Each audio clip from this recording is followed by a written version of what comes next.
Hello everyone, வணக்கம், good morning. இன்றைக்கி என்னோடய டே 11 ஆஃப் டயட் உங்கள் எல்லாருக்கும் தெரிஞ்சிருக்கும். நான் வந்து என்னோடய ஃபர்ஸ்ட் 10 டேஸ் வந்து பர்ஃபெக்டாக கம்ப்ளீட் பண்ணிட்டேன். அடுத்த 10 டேஸ்க்கு என்ன சேஞ்சஸ்லாம் பண்ணோம் அப்படின்ட்டு நான் நேற்று தான் ஒரு வீடியோ போட்டிருந்தேன். இன்றைக்கி வந்து அதுக்கான செக்லிஸ்ட் வந்து மார்னிங் எழுந்து ரெடி பண்ணணும். அதுக்கு முன்னாடி எழுந்து பெட் மேக்கிங் பண்ணிவிட்டு ஹாட் வாட்டர் வந்து வச்சு எடுத்துக்கினேன். இதில் வந்து நான் 2 டைப் ஆஃப் ஹாட் வாட்டர் எடுத்துப்பேன். ஒன்று வந்து கொஞ்சம் ஒரு 5 மினிட்ஸ் மட்டும் ஹீட் ஆனோன்னே அது வந்து ஃபர்ஸ்ட் ஒரு பாட்டிலில் ஊற்றி வச்சுப்பேன். தென் ஒரு 10 மினிட்ஸ்க்கு நல்லா கொதிக்க வச்சு இன்றைக்கி ஹோல் டேக்கு வந்து வந்து அதை நான் யூஸ் பண்ணிப்பேன். தண்ணி குடிச்சிட்டு அப்புறம் தான் எனக்கு வந்து வெயிட் செக் பண்ணணும், எவ்வளோ இருக்குன்னு ட்ராக் பண்ணணும்னு தோணுச்சு. 64.20 இருக்குது. அட்லீஸ்ட் நான் ஒரு 1/2 லிட்டர் ஆஃப் வாட்டர் மட்டும் குடிச்சிருப்பேன். பட் அதையும் நோட் பண்ணிவிட்டு நான் இன்றைக்கி வந்து செக்லிஸ்ட் போட ஸ்டார்ட் பண்ணிட்டேன். செக்லிஸ்ட் வந்து போடுறது வந்து நான் ஆல்ரெடி சொன்ன மாதிரி ரொம்ப எனக்கு யூஸ்ஃபுல்லாக இருக்குது. பிகாஸ் டெய்லி என்ன பண்ணுறேன், நான் இதெல்லாம் பண்ணியிருக்கேன் அப்படின்னு ட்ராக் பண்ணுறதுக்கு.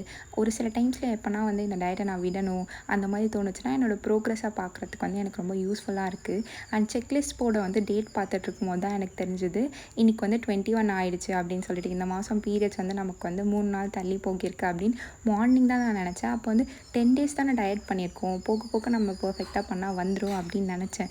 பட் இன்றைக்கி அன்எக்ஸ்பெக்டடாக இன்றைக்கி வந்து எனக்கு வந்து பீரியட்ஸும் ஆயிடுச்சு.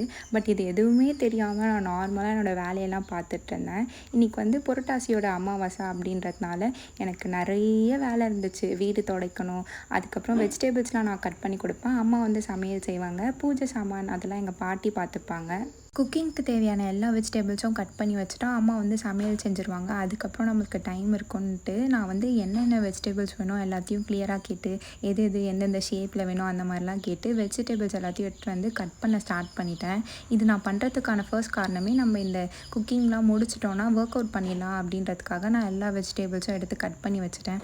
சாம்பாருக்கு அதுக்கப்புறம் 2 பொரியல் செஞ்சுருந்தாங்க. ஒன்று வந்து வாழைக்காய் பொரியல், இன்னொன்று வந்து வெண்டைக்காய் பொரியல். தென் அதுவும் இல்லாமல் வடை, பாயாசம் அண்ட் ரசம் வச்சுருந்தாங்க. நான் வந்து வெண்டைக்காய் மட்டும் கொஞ்சம் நிறைய செய்ய சொன்னேன். பிகாஸ் வாழைக்காய் வந்து இந்த மாதிரி கிழங்கு வகைகள்லாம் வந்து நம்ம டயட்டில் வந்து நிறைய எடுத்துக்கக்கூடாது. ஸோ வந்து பொரியல் நிறைய சாப்பிட்ணும் டார்கெட் பண்ணனா நான் வந்து வெண்டைக்காய் தான் நிறைய சாப்பிட்ணும்.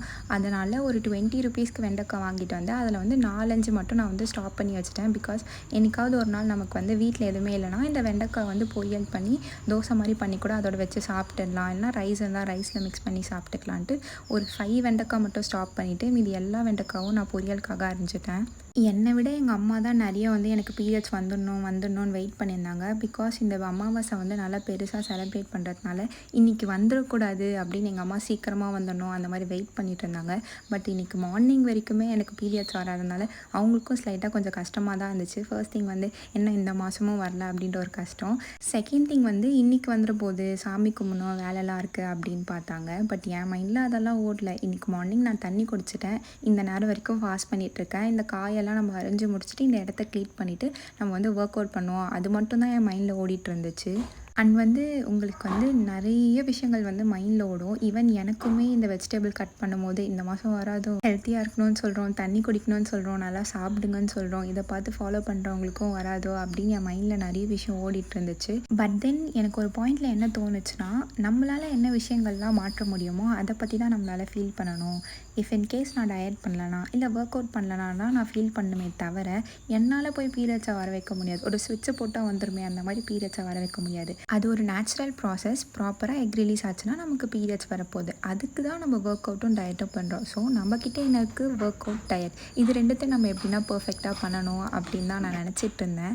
அண்ட் அப்பா வந்து ஷாப்பில் இருந்தார். அவர் படையல் போட வரணும் அப்படின்றதுனால நான் ஷாப்புக்கு போனேன். ஷாப்புக்கு போயிட்டு ஒரு 20 மினிட்ஸ்லேயே எனக்கு வந்து பீரியட்ஸ் வந்துடுச்சு. ஸோ அகெயின் கால் பண்ணி அப்பா ஷாப்புக்கு வந்து அகெயின் நான் வீட்டுக்கு போயிட்டு ஃப்ரெஷ் ஆனேன். எனக்கு வந்து இன்றைக்கி வந்து பீரியட்ஸ் ஆகும் அப்படின்றது எனக்கு சுத்தமாக ஒரு ஐடியாவே இல்லை. பிகாஸ் நான் ஆல்ரெடி சொல்லியிருக்கேன்ல, ரிசல்ட்ஸ் பற்றிலாம் நம்ம யோசிக்கவே கூடாது, நம்மளோட சேலஞ்ச் அப்படியே பண்ணிகிட்டே இருக்கணும் அப்படின்னு தான் நான் வந்து என்னோடய டே 1 தான் நினச்சேன். 6 மந்த்ஸில் எப்படியோ ஒரு 4-5 பீரியட்ஸ் வர வச்சிடலாம் அவ்வளோதான், தவிர இது கரெக்டாக இந்த டேஸில் இப்படி வரணும் அப்படின்னு எனக்கு எந்த ஒரு ஐடியாவும் இல்லை. டெய்லி பண்ணணும், என்ன டார்கெட் பண்ணியிருக்கோமோ அதை மட்டும் கம்ப்ளீட் பண்ணணும் அப்படின்னு நினச்சிட்டு தான் பண்ணேன். இன்றைக்கி மார்னிங் வரைக்கும் இன்ஃபேக்ட் எனக்கு பீரியட்ஸ் ஆகிற வரைக்குமே எனக்கு வந்து ஒரு நம்பிக்கையும் இல்லை. ஜஸ்ட் நம்ம பண்ணணும் அப்படின்னு தான் இருந்துச்சு. சாமி கும்பிடணும் அப்படின்றதுனால நான் கடைக்கு போயிருந்தேன்னா ஒரு சின்ன சென்சேஷன் இருந்துச்சு. தென் நான் செக் பண்ணி பார்க்கும்போது ஐ காட் மை பீரியட்ஸ். இந்த வாட்டி எனக்கு வந்து 3 நாள் தள்ளி போயிருக்கு. 7 மந்த்ஸ் 9 மந்த்ஸ்லாம் தள்ளி போயிருக்குன்ற போது இது கரெக்டாக ஒரு 3 or 5 டேஸ்க்குள்ளே வரது அப்படின்றது ஜஸ்ட் நான் பண்ணியிருக்க டயட்டுக்கு எனக்கு கிடைச்ச ரிசல்ட், அவ்வளோதான். இந்த சேலஞ்சை நான் டாக்குமெண்ட் பண்ணதுக்கான ஃபர்ஸ்ட் ரீசனே என்னென்னா, நிறைய நாள் எனக்கு வந்து நான் இதை தனியாக ஃபேஸ் பண்ணி ரொம்ப கஷ்டப்பட்டிருக்கேனா, இஃப் இன் கேஸ் நான் இதை ஷேர் பண்ணும்போது என்ன மாதிரி ஒரு பீப்புளை நான் கனெக்ட் பண்ணிக்க முடிஞ்சது அப்படின்னாலே எனக்கு அது ஒரு பெரிய பலம் தான். பிகாஸ் என்ன மாதிரி அவங்களும் கஷ்டப்பட்டுட்டு தான் இருப்பாங்க. அப்படின்ற போது என்னால் முடிஞ்ச ஆறுதலை நான் அவங்களுக்கு கொடுக்கலாம், அவங்களால முடிஞ்ச ஆறுதலை எனக்கு கொடுக்கலாம் அப்படின்றது தான் இந்த சேலஞ்சோட ஒரே கீ லைன்னு வச்சுக்கோங்க. இப்போ வந்து எனக்கு பீரியட்ஸ் வந்துடுச்சு அப்படின்ற போது எல்லாருக்குமே பீரியட்ஸ் வரும். நான் ஒரு விஷயத்தை ஃபாலோ பண்ணி எனக்கு பீரியட்ஸ் வந்துருக்குன்னா எல்லாருக்குமே அப்போ அதை ஃபாலோ பண்ணால் பீரியட்ஸ் வரதான் செய்யும். அதே நேரத்தில் எந்த ஒரு ஃபேன்சியான ஸ்டெப்ஸும் நான் ஃபாலோ பண்ணக்கூடாது. நமக்கு என்ன கிடைக்குதோ அதை வச்சு சாப்பிட்டு நம்ம பீரியட்ஸை ரெகுலேட் பண்ணணும். பிகாஸ் எங்கள் அம்மா, எங்கள் தொத்தா எல்லாருமே வந்து அவங்க வீட்டில் என்ன இருந்துச்சோ அதை சாப்பிட்டு தான் அவங்களோட பீரியட்ஸ் வந்திருக்கு. அப்படின்ற போது நம்ம ஏதோ தப்பாக சாப்பிட போய் தான் நமக்கு பீரியட்ஸ் ரெகுலராக இல்லை அப்படின்ற போது வீட்டில் இருக்கிறத சாப்பிட்டு பீரியட்ஸ் வர வைக்கணும் தான் என்னோடய கோல்.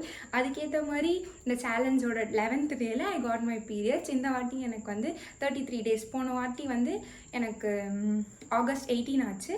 இப்போ வந்து September 21. ஸோ 33 daysல எனக்கு பீரியட்ஸ் ஆகியிருக்கு. போக போக அடுத்தடுத்த மாதங்களில் இந்த சேலஞ்சை பண்ண நமக்கு அவ்வளோதான் பீரியட்ஸ் ரெகுலேட் ஆகிடும். இப்போ ஒரு பீரியட்ஸ் வந்துச்சா அடுத்த பீரியட் கரெக்டான டைம்லாம் 35-40 days வந்தாலுமே எனக்கு பரவாயில்ல தான். பிகாஸ் எனக்கு வந்து 7 மாதம் 8 மாதம்னாலும் டேப்லெட்ஸ் போடணும் அப்படின்றதுல வந்து நான் நார்மலாக பீரியட்ஸ் வர வைக்கிறேன்ல, எனக்கு அவ்வளோதான். ஸோ வந்து இன்னுமே நீங்கள் வந்து இது சரியாகுமா அப்படின்ற ஒரு டவுட்டில் ஃபாலோ பண்ணுறீங்கன்னா கண்டிப்பாக சரியாகும். இவ்வளோ பேசிட்டேன், இப்போ எனக்கு வயிறுலாம் வலிக்குது. ஐயோ, பீரியட்ஸ் வந்தாலும் பிரச்சனை, வரலனாலும் பிரச்சனை. ஸோ சாமி கும்பிட்டு ஒரு 2:30க்கு மேலே தான் நான் வீட்டுக்கு வந்திருப்பேன். அரௌண்ட் ஒரு 3:15 மேலே ஆகிடுச்சு. நான் ஃப்ரெஷ்அப் ஆகிட்டு அகைன் என்னோடய மீல் பிரேக் பண்ணுறதுக்கு. இது மீல் பிரேக்கிங்னு சொல்ல முடியாது. பிகாஸ் எனக்கு வந்து பீரியட்ஸ் ஆகிடுச்சுன்னு நான் கடையிலே தெரிஞ்சுட்டு அப்புறம் அந்த சால்டட் பீனட்ஸ் இருக்கும்ல, அது ஒரு பேக்கெட் சாப்பிட்டேன். அதுக்கப்புறம் உப்பு கடலையும் கொஞ்சம் சாப்பிட்டேன். பிகாஸ் எனக்கு வந்து அப்போ கொஞ்சம் ரொம்ப எனர்ஜி வந்து டவுனாக ஃபீல் ஆச்சு. ஃபஸ்ட் வந்து ஃபாஸ்டிங் இருக்கேன், தென் வந்து ப்ளீட் ஆக ஸ்டார்ட் ஆச்சா.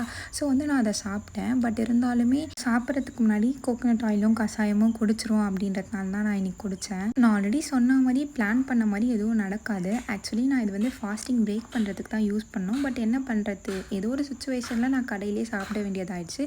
ஸ்டில் அது ஒரு ஸ்நாக் மாதிரி கன்சிடர் பண்ணிவிட்டு அதுக்கப்புறம் நான் இதை எடுத்துக்கினேன். இன்றைக்கி வந்து நான் ஒரு டிஃப்ரெண்ட் பிளான் வச்சுருந்தேன். பிகாஸ் எனக்கு வந்து மண்டேலேருந்து சாட்டர்டே வரைக்கும் என்னோடய ஹவுஸ் ஹோல்ட் ஒர்க்ஸ், அதுக்கப்புறம் நான் எனக்கு ப்ரொஃபஷனுக்காக தனியாக டைம் ஸ்பெண்ட் பண்ணுவேன், என் பேஷனுக்காக கொஞ்சம் டைம் ஸ்பெண்ட் பண்ணுவேன். இதெல்லாம் நான் ஏன் ஸ்பெண்ட் பண்ணுறேன்னா, இப்போ நம்மளால் நிறைய விஷயங்கள் பண்ண முடியும், நம்மளால் மல்டி டாஸ்கிங் பண்ண முடியும். பட் ஒரு சில ஸ்டேஜ்க்கு அப்புறம் நம்ம உடம்பு இதுக்கெலாம் வந்து ஒத்துழைக்காது. அதனால் நமக்கு எப்போ வயசு இருக்கோ அப்போவே நம்ம எல்லாம் பண்ணிக்கலாம் அப்படின்னு சொல்லிட்டு நான் ஒரு சில ஷெட்யூல்ஸ்லாம் ஃபாலோ பண்ணுவேன். அண்ட் எஸ், நான் என்னதான் ஒரு விஷயத்தை வந்து பர்ஃபெக்டாக பண்ணிகிட்டு இருந்தாலுமே எனக்கு சடனாக டிப்ரெஷன், ஏதாவது ஒரு விஷயத்தை பற்றி யோசித்து ஜோன் அவுட் ஆகிடுவேன். அதில் இம்பார்ட்டன்ட் திங் வந்து இந்த பிசிஓடி, எனக்கு ஏன் பீரியட்ஸ் வரல, இந்த மாதம் வருமா, நமக்கு ஏன் இப்படி இருக்குது அப்படின்னு நான் நிறைய யோசிப்பேன். பட் நீங்கள் இதனால் லோ ஆகி சோகமாகி உங்களோட டைம்லாம் வேஸ்ட் பண்ணக்கூடாது. கண்டிப்பாக எல்லாருக்கும் சரியாயிடும், நம்ம சேர்ந்து ஹீல் ஆகும். என் பாடியில் இருக்க எல்லா பார்ட்டும் ஜாயின் பண்ணுற இடம் இருக்குல்ல, அங்கெல்லாம் யாரோ எனக்கு அடிக்கிற மாதிரியே வலிக்குது. இந்த பேக் போனு, இந்த கை, இங்கே இங்கே இங்கே, அதுக்கப்புறம் ஃபிங்கர்ஸோட இது, நெக்ஸ்ட் வந்து லெக்ஸ், இது எல்லாமே வலிக்குது. இதில் நான் வந்து ஒர்க் அவுட் எப்படி பண்ணுறதுனே எனக்கு தெரியல. லஞ்சுக்கு வந்து எங்கள் அம்மா எனக்கு இலை போடும் போதே அதில் வெண்டைக்காய் பொரியல் மட்டும்தான் வச்சுருக்காங்க, வாழைக்காய் வைக்கலை.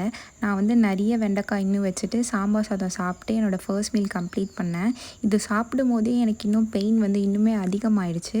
அதனால் கொஞ்சம் வந்து வெந்தயம் வாட்டர் வந்து சோக் பண்ணி எடுத்துக்கினேன்.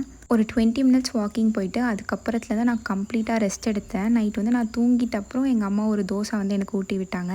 இந்த மாதிரி லாங் வீடியோஸ் பிடிச்சிருந்தா கமெண்ட்டில் சொல்லுங்கள். And thank you so much for வாட்சிங் திஸ் வீடியோ. பாய்.